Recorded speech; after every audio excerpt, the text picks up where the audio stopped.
When we think of the seven wonders of the world, the first name that comes to mind is the Pyramids of Egypt. Built nearly 4,500 years ago, curiosity about the structure and construction techniques of these remarkable monuments has never faded. Various theories have circulated that aliens from another planet built the pyramids or that the pharaohs constructed them for grain storage. But the scientific search for the real reason behind their construction has been ongoing for a long time.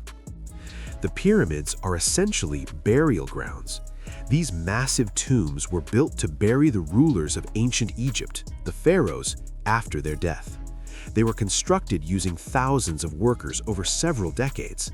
But the question arises, why did the pharaohs invest so much time and money in building these structures?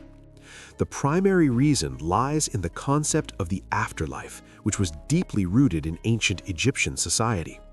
It was this belief that drove the construction of these enormous burial complexes. According to an article published in National Geographic, Egyptians believed that as long as the pharaoh's body was preserved, they would continue to live in the heavens.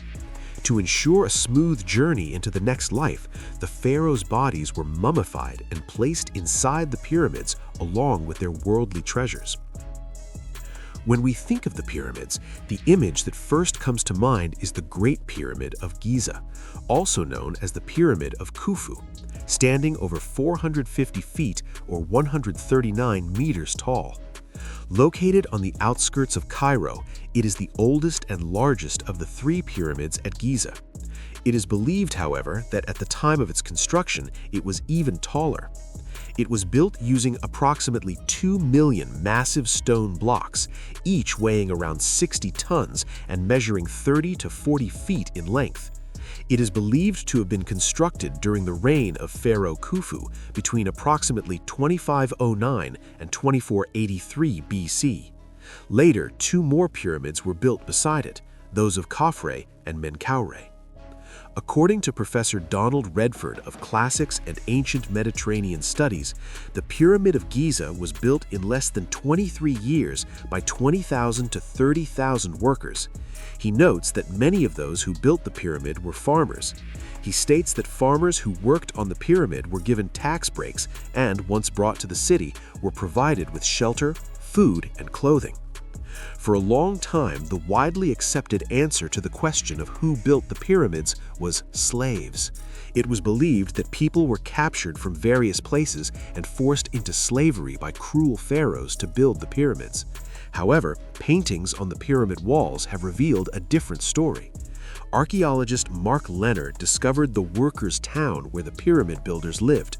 According to him, the type of food they consumed suggests they were not slaves or ordinary laborers, but rather skilled craftsmen. In the early 20th century, American archaeologist George Reisner noticed graffiti painted on the pyramid walls, where the builders are referred to as Friends of Khufu. As the cost of pyramid construction became increasingly high, the pharaohs eventually stopped building pyramids toward the end of the Old Kingdom. Furthermore, since treasures were found inside the pyramids, Egyptians themselves began looting them. Later, instead of pyramids, pharaohs were buried in secret tombs in the Valley of the Kings. One popular theory regarding pyramid construction was that they were used as grain storage facilities. According to the Old Testament, Joseph was sold into slavery by his brothers, and later, after interpreting the pharaoh's dream, he stored food in granaries and saved the Egyptians from 7 years of famine. Although the Bible does not specifically mention the pyramids, various medieval stories do reference them. However, when extensive research began during the Renaissance, this theory came under greater scrutiny. According to Yale University Egyptologist Professor John Darnell, a pyramid built of stone and brick would not have enough interior space to store grain. At the same time, it would be a massive waste of energy and engineering. He also notes that ancient granaries were small and beehive-shaped. Professor Darnell further points out that the story of Joseph refers to a period several centuries after the construction of the pyramids of Giza.